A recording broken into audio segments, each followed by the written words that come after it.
I know the reason why I'm always feeling sad. Everyone looks happy in the photos that they add. Our parents had their secrets that they hid when we were young. These days I'm getting older and I'm still not growing up.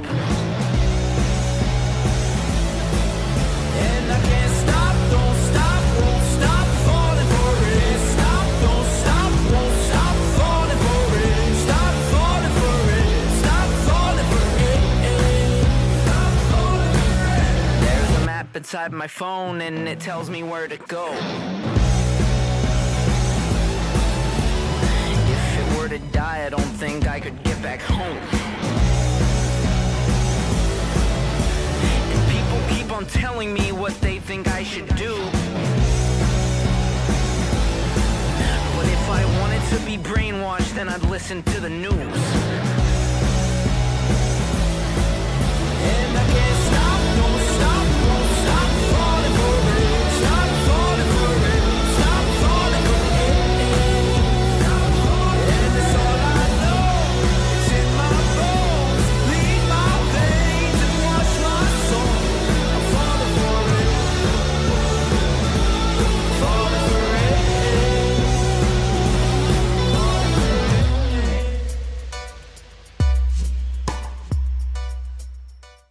A topic in which our audience has shown particular interest has been the recent wave of age verification laws. On the 25th of July, the Online Safety Act came into force in the UK. The legislation requires that web service providers implement highly effective age verification measures to prevent minors from accessing content that promotes suicide, self-harm, eating disorders, abusive behavior, and explicit content. Theoretically, the bill should have been more popular, as polling indicated that as many as 80% of people in the UK favour stronger restrictions on minors accessing explicit content. In practice, however, this hasn't been the case. The first problem is that the law is relatively vague for what counts as inappropriate for minors. Furthermore, as companies now face fines of up to 10% of their global income, web providers have been extremely cautious about what they're willing to show. This has meant that everything from Spotify playlists to SpongeBob clips to even a member of Parliament's own speech on child abuse were restricted behind age verification. News sites have also found that their own coverage of breaking news and war events can be considered harmful. The good news for us is that we've spent the last 6 years in YouTube's 9 circles of hell for making news videos, so we've basically become immune from these restrictions. After a certain amount of time of being covered in shit, you can't get any dirtier. However, even websites like Wikipedia have run into problems with the UK's Online Safety Act. Wikipedia recently lost a lawsuit seeking an exemption to ensure their users' safety and protection from abuse. Wikipedia is not currently forced to ID users, but the government may change this in the future. Ofcom, the UK's telecom regulator, has recommended several methods to verify age, including bank card checks, government-issued ID scans, and estimating age from user-submitted selfies. The sheer scale of content and sites that have been caught by the law has predictably triggered an enormous wave of backlash.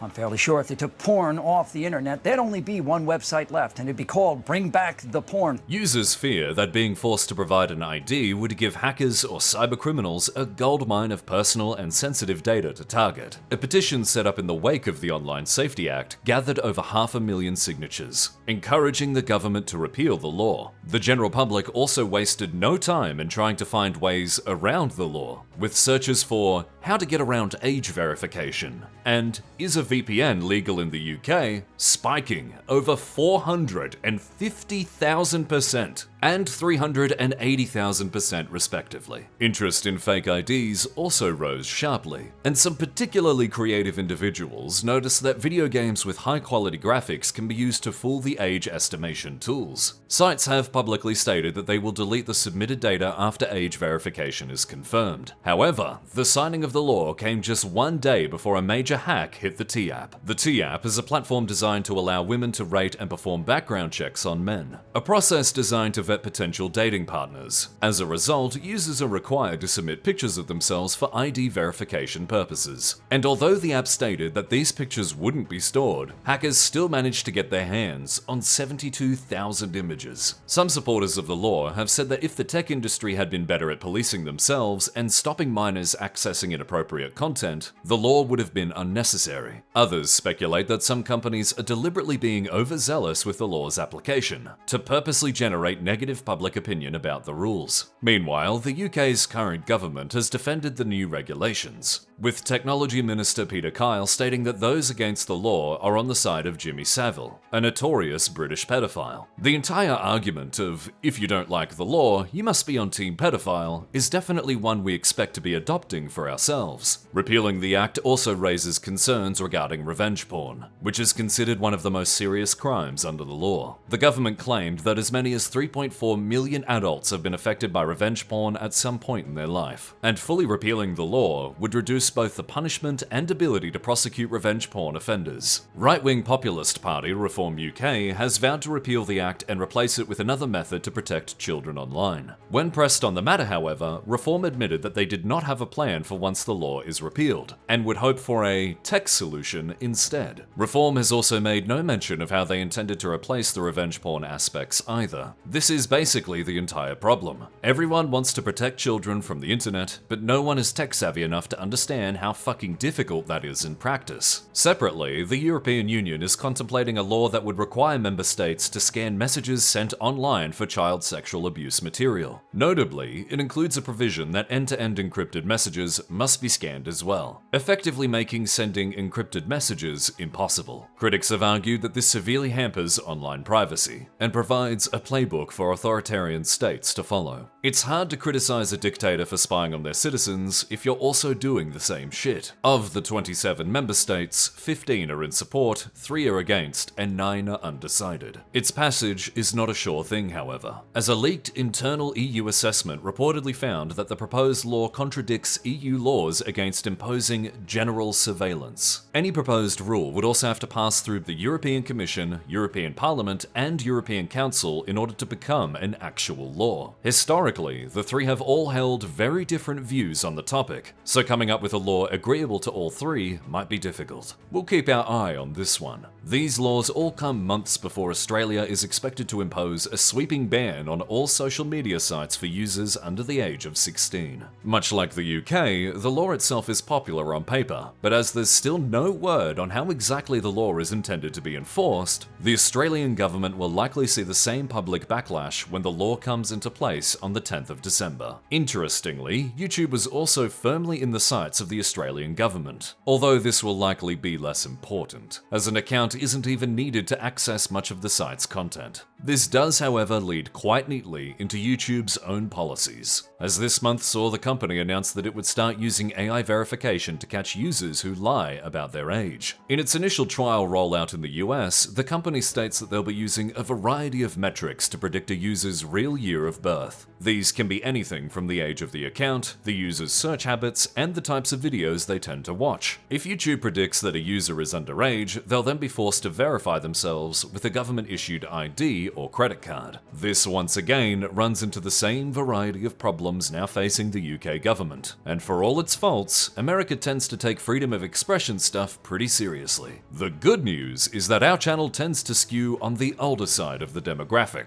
meaning just by watching this video, you're probably safe from YouTube's verification algorithm. After all, our channel is the best on the internet, and anyone who says otherwise is obviously on Team Pedophile. Quite fortunately for you, users who may be looking to circumvent such online restrictions may be interested in today's sponsor. 2025 has been a pretty rough year for internet censorship, so if you're looking to fuck that right off, you might be interested in Surfshark VPN. With Surfshark's Clean Web feature, you can make trackers, malware, and phishing attempts a thing of the past. And you don't want to be messing around with your online security. Following a hack earlier this year, Swag had to manually recover every single subscription or account he owned, and some of those could never be recovered. His entire EA account was lost to the a hack, meaning as of right now, Swag does not own a copy of Titanfall 2. Truly one of the many devastating effects of poor internet security. On top of being able to browse the web without ads, banners, and pop-ups, Surfshark is incredibly useful for accessing region-locked content. Some shows will even put entire episodes on YouTube for free in certain regions, meaning if you're smart, you could be saving a fortune on streaming subscriptions. It's a great time to sign up to Surfshark, because by going to surfshark.com/SirSwag, use the code SirSwag, or scanning the QR code on screen, you'll be able to score yourself an extra 4 months for free. The best part is that if Surfshark doesn't meet your expectations in any way at all, you can cancel within the first 30 days and get a full refund. You can literally just tell them, "Sorry, Surfshark, the British Prime Minister is making me do it. They came to my house in the night. They have my family." And you'll still be getting your money back, no questions asked. Surfshark VPN, it's cheaper than the other ones. Meanwhile, a petition is launched to rename Birmingham Airport to Ozzy Osbourne International. A Georgia House representative misspells Georgia, and the United Nations publishes a report about how no one reads their reports. Our next story once again takes us to the Middle East.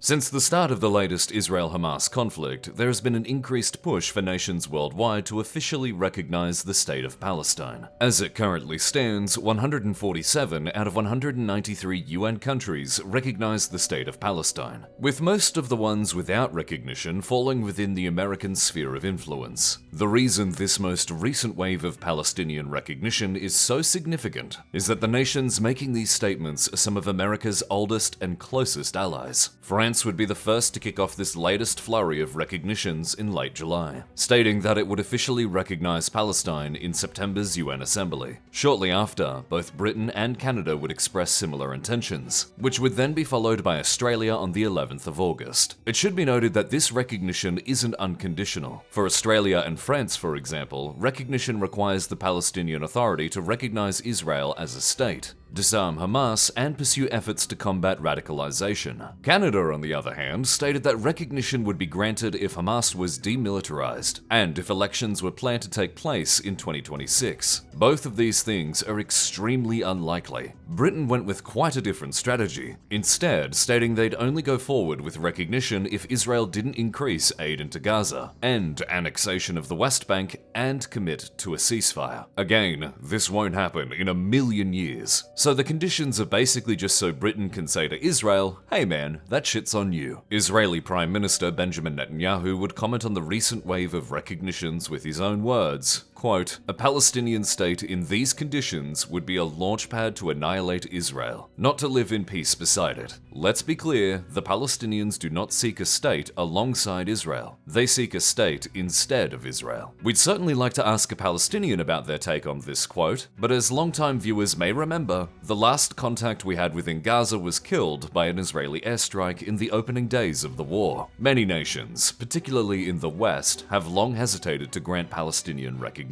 Perhaps the two largest contributors for the policy in recent times have been Israel's perceived moral superiority, as well as the strength of Hamas within Palestine, a group that much of the West considers a terrorist organization. Over time, however, these two justifications have become significantly weaker. Israel's moral superiority was much easier to argue when it was the fresh victim of the October 7th terror attack, which took the lives of 1,200 people. However, with it now being nearly 2 years into the conflict and consecutively 60,000 people dead within Gaza, it's become much harder to argue in favor of Israel's moral high ground. In the same way, Israel's military campaign into Gaza has also drastically weakened Hamas as an organization, and with it, the justification that Hamas would become the de facto ruler of Palestine. However, even under completely ideal circumstances, a functioning state of Palestine wouldn't be an easy thing to pull off. Putting aside that Palestine hasn't actually held elections since 2006, the effects of the war will still be felt for generations to come. Huge swaths of infrastructure would need to be rebuilt, a gargantuan aid effort would need to be set up, and an interim government would need to be in place that wouldn't be tempted to take power for itself. That's not considering how you somehow stopped 2 million people from being radicalized after being subjected to years of bombing and starvation. As of time of writing, there have been reports that Israel is negotiating with South Sudan to resettle displaced Palestinians within its territory. However, this has not been made public by either nation. This lines up with the US President Donald Trump's vision for Gaza, which he shared via AI video in February this year. Just before you watch, we want to reiterate that this was actually posted by a sitting US president. Donald's coming to set you free, bringing the light for all to see. No more tunnels, no more fear. Trump Gaza is finally here.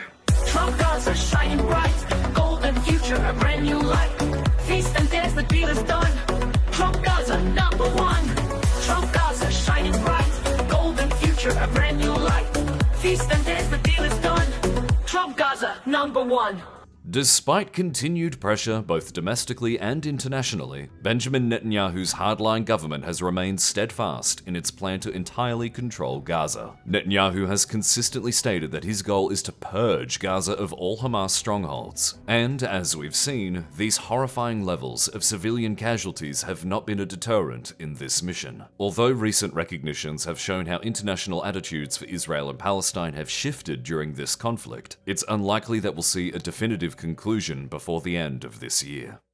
It seems that every month there are dozens of breakthroughs in the field of AI, a technology which has made homework 500 times easier and your conspiracy theorist uncle 20% stupider. Just this month, OpenAI unveiled ChatGPT-5, outperforming all their previous models. Meanwhile, Google just announced a $9 billion investment into an AI data center within Oklahoma. And another company by the name of Applied Digital announced a $3 billion data center in North Dakota. As the demand for AI technology grows exponentially, so too does the need for accompanying data centers, facilities that use more power than small island nations. To put it in perspective, according to the World Economic Forum, each ChatGPT query uses around 10 times more electricity than a Google search. This isn't even considering the numerous other AI companies who are in an intense race to outcompete each other in what will likely be the most profitable market of our time. AI's ability to revolutionize nearly every industry on Earth gives these companies a good reason to invest ungodly resources into its development. With this in mind, governments the world over also underestimated that AI dominance could shape the international political landscape for years to come, which is why many have been so accommodating for such a development. On this wider level, the three main players in the AI race are the United States, China, and the European Union. Back in April, the European Union announced their AI continent plan. The plan details the investment of 200 billion euros to boost AI development in Europe, 20 billion to finance up to 5 AI gigafactories, and the construction of 13 AI factories that will support startups, industry, and research activities. Meanwhile, China is spending billions of yuan to develop their own homegrown AI systems, alongside supporting their national chip manufacturer. This is slowly closing the technological gap with the United States AI development, through companies such as Google, Microsoft, OpenAI, Meta, and Amazon. However, if we're talking purely about the environmental impact based on publicly available information, then the United States leaves a hefty footprint the size of the average West Virginian man. According to the International Energy Agency, the US made up a whole 45% of all global data center electricity consumption in 2024. With this in mind, the US Bureau of Labor Statistics declared that electricity prices have jumped more than twice as fast as the overall cost of living within the last year. Additionally, the US Energy Department says that the cost of gas used to generate power jumped more than 40% in the first half of this year compared to 2024, with another 17% increase expected in 2026. A study by Carnegie Mellon University and North Carolina State University found that electricity rates could rise 8% on average across the US through 2030 because of increased demand from data centers. From 2021 to 2024, the number of data centers in the US nearly doubled, and there are currently more than 5,000 data centers in the US. According to the National Telecommunications and Information Administration, the need for data centers is expected to rise by 9% each year until at least 2030. These figures highlight an often overlooked issue within the AI space. As AI companies rapidly build these power-intensive data centers, this puts pressure on energy infrastructure, which can make it more expensive for the average person. Data centers also tend to use a huge amount of fresh water in their cooling systems, and it's estimated that by 2027, AI could withdraw between 4.2 to 6.6 1.6 billion cubic meters of water per year. Possible ways to mitigate water usage could be to build such centers in nations that are naturally colder. A data center in California needs to spend millions to keep their servers cool, but in Finland, you can just crack a window. While many of these US-based tech giants pledge to help the environment with their sustainability goals, companies like Google have had their carbon emissions rise by as much as 51% over the past 6 years, largely with the increased use of AI technology. Meanwhile, only last year, Microsoft locked down a 20-year contract to lease Pennsylvania's 3 Mile Island nuclear plant. The plant was previously shut down in 2019 after being deemed economically unviable. However, it will now serve as a huge source of clean energy behind Microsoft's AI ambitions. Being such a new technology that boasts huge investment figures, lawmakers have been slow to pass regulation on the construction and use of data centers. In Virginia, for example, measures to enact a review process just to ensure grid reliability were unanimously voted against, as the state didn't want to scare off local investment. Only last month, we covered America's recent hard turn away from renewable energy infrastructure. And with the AI boom here to stay, the nation may become increasingly more at the mercy of fossil fuel commodities. With issues like these, eventually someone has to pick up the tab. And in this case, it'll probably be the average American.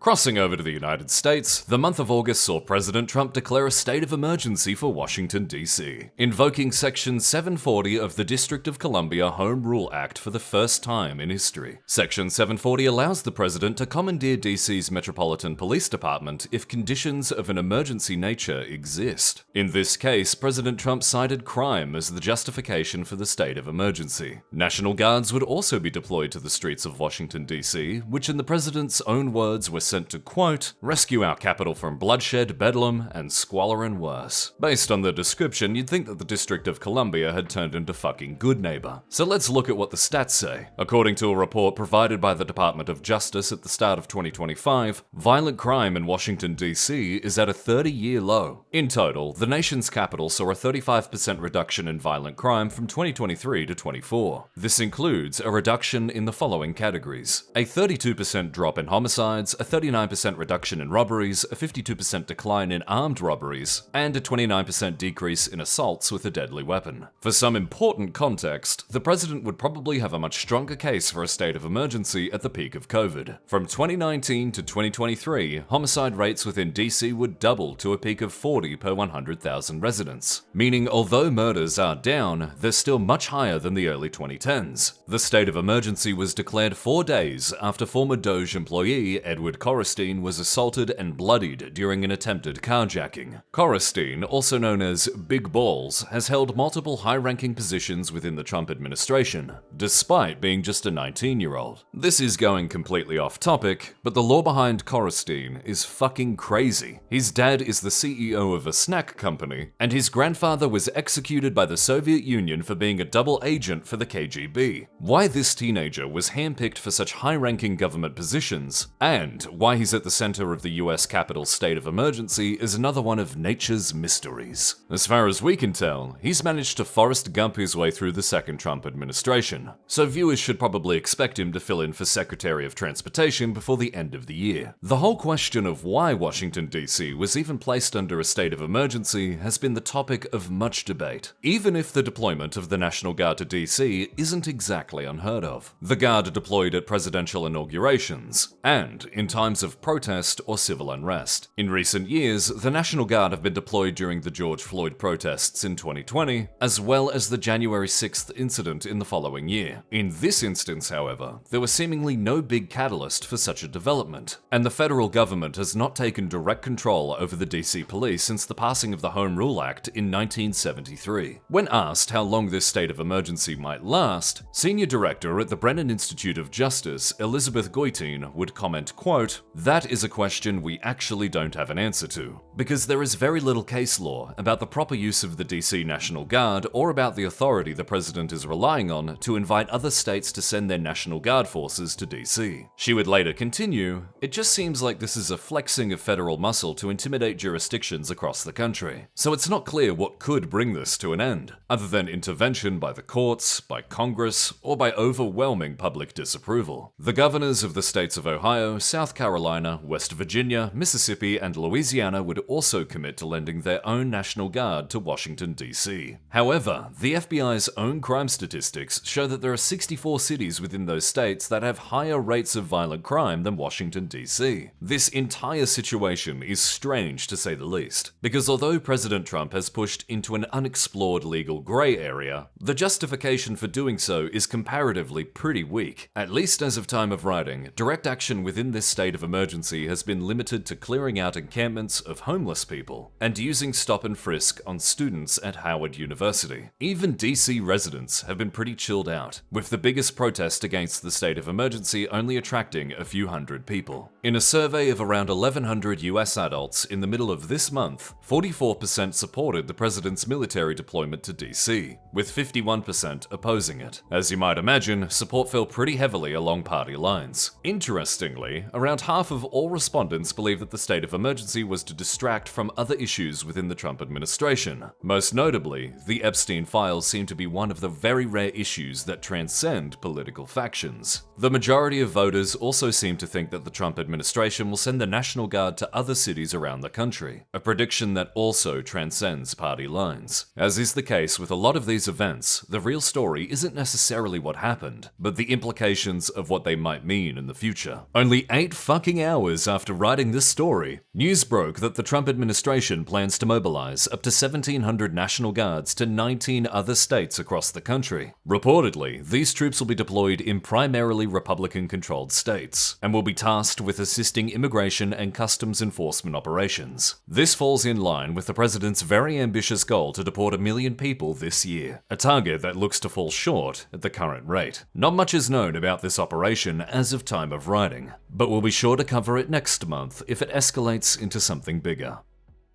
We now turn to the dysfunctional Caribbean nation of Haiti, which now plans to employ the help of mercenaries from the US private security company Vectus Global. Vectus Global was notably founded by former US Navy SEAL Eric Prince, better known for founding Blackwater, a private military contractor which deployed hundreds of PMCs during the Iraq and Afghan wars. To understand why mercenaries are being sent to Haiti, it helps to get some broader context of the nation as a whole. In 1492, Christopher Columbus landed on the island that would make up modern Haiti. And in typical colonial style, the native Taino and Arawak communities would face years of disease and forced labor. In 1697, Haiti would be ceded to France, becoming known as Saint-Domingue. Through the magic of slavery, Saint-Domingue would go on to become one of the richest colonies in the world. Later in 1804, after a very long struggle, Haiti would win its independence through the world's only successful large-scale slave revolt. However, only after a few years later in 1825, the French would return and demand compensation for the property and slaves lost. Forced to take out high-interest loans from French banks, Haiti would spend the next 120 years repaying its debt, a burden that greatly crippled its ability to develop its own infrastructure. In the 20th century, Haiti would suffer through a US occupation, 10 major coups, and 2 military dictators. Fast forward to 2010, and the region would be rocked by a catastrophic earthquake that would go on to kill 200,000 people. Although UN peacekeepers would be mobilized to Haiti, they brought with them a cholera outbreak that would go on to infect 820,000 people. In 2021, Haiti's Prime Minister, Jovenel Moïse, would be assassinated by a group of mercenaries hired through a Miami-based security company. The killing of Moïse is still surrounded by speculation and conspiracy. Supposedly, the mastermind behind the hit was Christian Emmanuel Sanon, a Haitian doctor and pastor who had planned to replace Moïse upon his death. Others have speculated whether Moïse's own security detail was in on the plot, or whether his eventual replacement, Ariel Henry, was somehow involved. The fallout from the assassination crippled Haiti's government. With no functioning parliament, elected mayors, or planned elections, the capital of Port-au-Prince began to be ruled by powerful gangs. In March and April 2024, Haitian gangs would storm 2 major prisons, eventually releasing approximately 4,500 inmates. It wasn't long before an estimated 80% of Port-au-Prince was entirely under gang control, with with these groups now acting as violent de facto governments within their areas of control. Haiti's murder rate would skyrocket to one of the highest in the world. The nation would see thousands of kidnappings per year, and the gangs even maintained a successful fuel blockade on the capital's Veru terminal. The situation got so bad that the UN Security Council approved a support mission in an effort to restore peace, as Haiti has long had a history of getting royally fucked by foreign interference. Kenya, a relatively neutral country, would volunteer to lead the operation.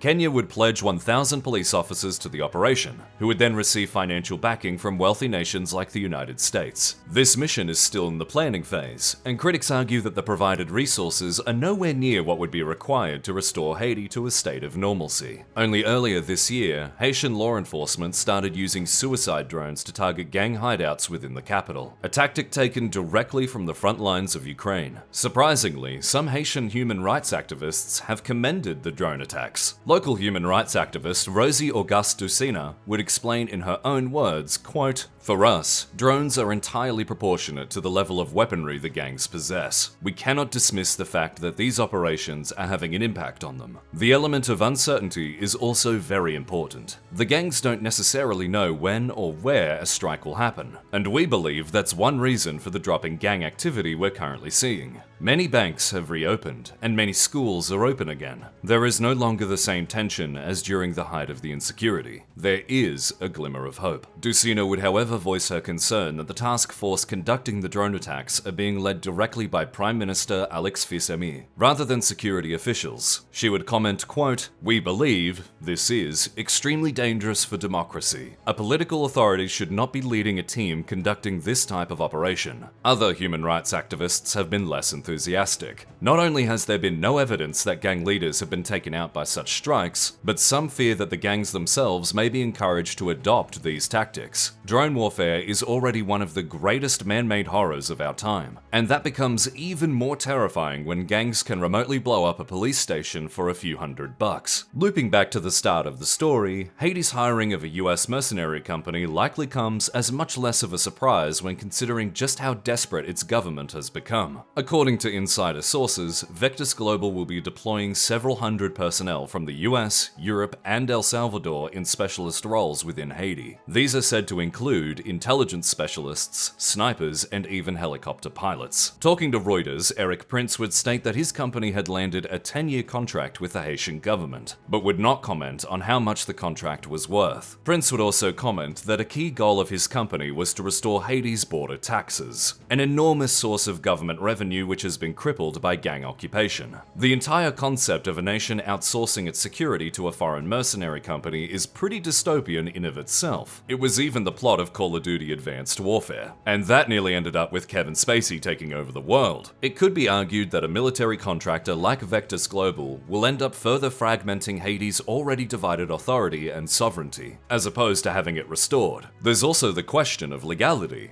as legal experts state that Vectis Global's involvement isn't even considered legal unless it acts within the permission of the United States government. Speaking to the Associated Press, a Trump administration official stated that the US government had no involvement in the company's operation within Haiti. Eric Prince himself has had a long and honestly fucking insane history supporting Donald Trump's presidential ambitions. So much so that we wouldn't have time to scratch the surface of this rabbit hole even if we wanted. With that said, it's likely that the current US government might just be happy to look the other way when it comes to the strict legality of Vectis Global's Haiti operation. While many see the hiring of mercenaries as a desperate act by the Haitian government to restore control, others see it as an escalation necessitated by the failure of all other solutions. We can only hope that after suffering hundreds of years of turmoil, Haiti will one day finally catch a break.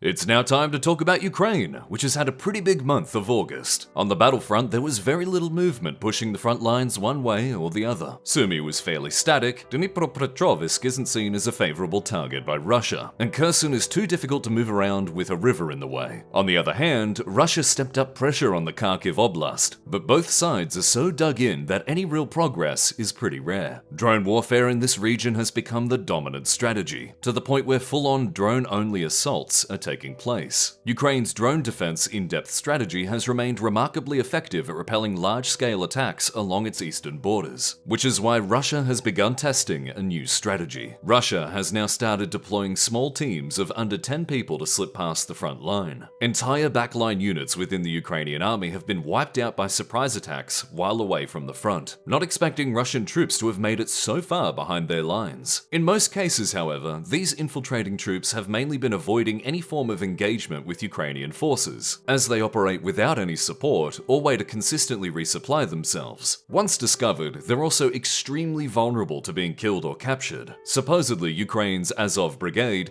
considers these infiltrators a good way to train fresh troops, as it's much easier to operate away from the front lines. As of right now, it appears as if Ukraine has become more diligent in its efforts to prevent their lines from being infiltrated, but it still stands as an interesting meta shift in a conflict dominated by drone warfare. The month of August also saw Ukraine unveil the Flamingo, a missile with a huge 3,000-kilometer range, which is rumored to cost just $55,000. The missile is called the Flamingo due to a production error in the prototyping process, which caused it to come out pink on the production line. The team thought it was funny, and the name Flamingo was born. Perhaps the most significant Ukraine development took place on the 15th of August, when President Trump and President Putin met in Anchorage, Alaska. These talks were something Trump had wanted for a long time, as he's long believed that his mediation would be able to settle the conflict. The meeting itself kicked off to a flying start, with the US president seemingly orchestrating a show of force by lining up several F-22s, and having a B-2 bomber fly over escorted by several F-35s. Some observers viewed this as a clear show of force to a dictator, while others saw it as the kind of tacky shit that only authoritarian fuckwits do. US foreign policy has long been speak softly and carry a big stick, and this is a pretty clear break from that tradition. Unfortunately, the talks themselves didn't result in any meaningful progress towards peace. The closest they got was Putin conceding that the territory he's actively invading wouldn't have to speak Russian as the official language, which is the same kind of hollow dictator platitudes we've come to expect. At the end of the meeting, a press conference was held in which there was no room for questions. President Putin talked for about 10 minutes, mainly stating that Russia was sincerely interested in peace, but for peace to be achieved, Russia's legitimate concerns needed to be addressed. He finished his address by saying that the previous American administration could have prevented the war, and that the war would not have happened if Trump had been president. Putin really is a world-class professional shit-talker. He's like that kid in school who tells everyone he has 10 Ferraris at home. Trump spoke for 2 minutes, mainly about how the meeting was productive, that the war never would have happened if he had been president, and urged Zelensky to make a deal. 2 days later, European leaders, the Secretary General of NATO, and President Zelensky met with President Trump to discuss the next steps. The focus of the meetings was primarily securing that Trump would not stop supporting Ukraine and capitulate the country to Russia. The goal was to impress two things on Trump. Firstly, that the war would not be settled by just ceding the Donbas to Russia. Secondly, that the war was not just for Ukraine, but the safety of the entire European continent. The talks resulted in Trump agreeing that Ukraine would need security guarantees, but Trump stating that they wouldn't be coming from America. After the talks, Trump suggested a trilateral meeting between him, Putin, and Zelensky. However, a day after the talks, TASS, a Russian state-owned news agency, had already published articles that Europe and Kiev are trying to obstruct peace by painting Russia as the bad guy, and Trump as being played. This laid the groundwork for Russia to start stalling once again. Most Western outlets seem to agree that Putin was the only real winner from the meeting. The Wall Street Journal, for example, wrote, quote, Putin ended his isolation in the West, made no public concessions, and can continue killing Ukrainians without further sanction. Viewers might remember the last meeting between Trump and Zelensky in February, a meeting which was so bad that Brazilian President Lula da Silva commented, quote, diplomacy, since planet Earth was created,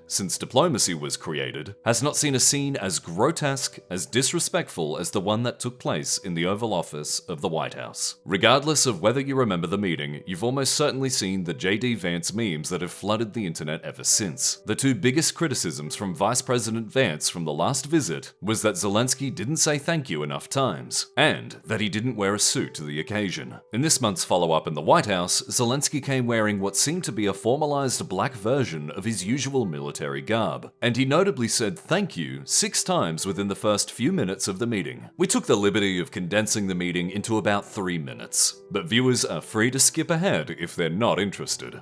Well, thank you very much. It's an honor to have the president of Ukraine with us. As you listen to Russia and Ukraine, which side has the better cards? Well, I don't want to say that. I'm just here to be, look, this isn't my war. This is Joe Biden's war. He's the one that had a lot to do with this happening. If the peace deal will be achieved, are you going to be willing to send American peacekeepers to Ukraine?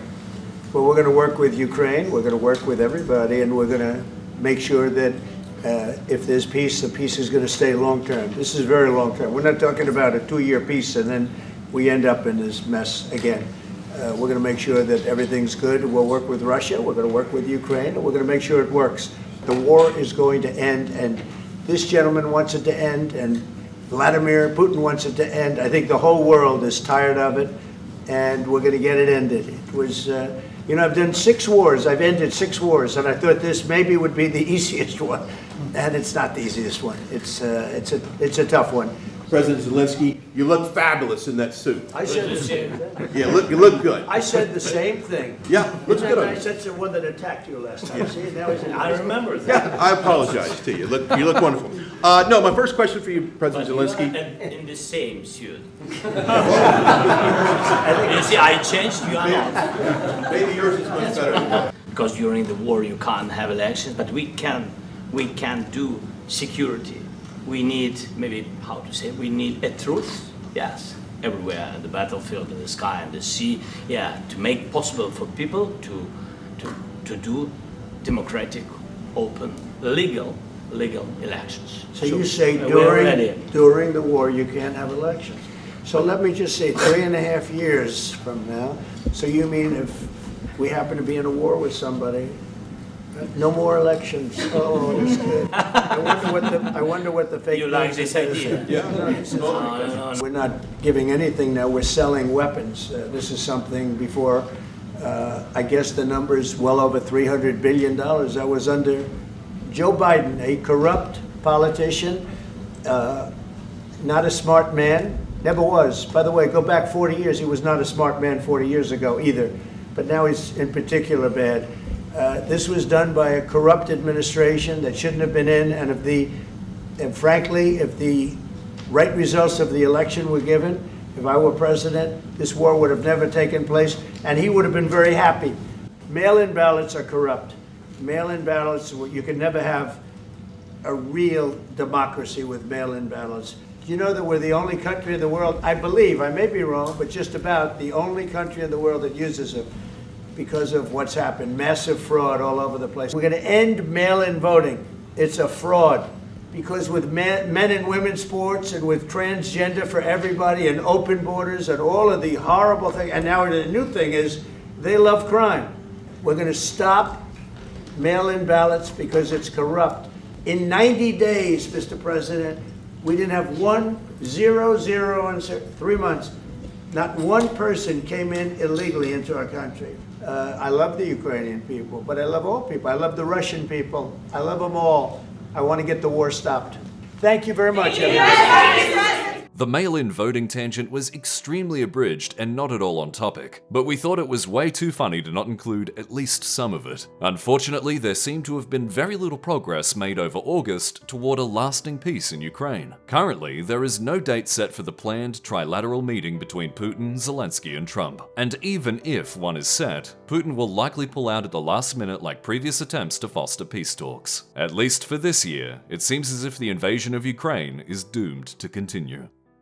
The news is over, which means we need to thank our amazing Patreon supporters for making it all possible. In all honesty, making news on YouTube fucking sucks. The algorithm hates it, 90% of the time we're not eligible for monetization, it takes a ton of time, and it's really fucking expensive. We understand that paywalled content really sucks, which is why we're just glad that the fraction of our viewers who can support us essentially make it free for everyone else. This time, we just want to say thank you to everyone who's ever supported us in this way. It's really cool that we get to keep doing this. We should also remind viewers that our second channel, Sir Swag Academy, is basically just the news team giving each other TED Talks. Like, I'm made sure to double and triple check. Like, I could not find a single recorded instance of a human being killed by a gorilla in the wild. I think there's something really important you're missing here, and that's that the guerrillas didn't leave any survivors to report the deaths. No witnesses. Guerrillas take no prisoners. If you like the news, you might like that as well. On behalf of the entire team, we'd like to wish everyone a very happy September. I'm angry. I've had enough of these people. They're a bunch of Christian murderers scum. They're on giant death factories keeping babies alive and selling their body parts. What more do you need to know about these people? I go out and face these scum. They literally crawl out from under rocks. They have green looking skin and they run around screaming, we love Satan, we wanna eat baby.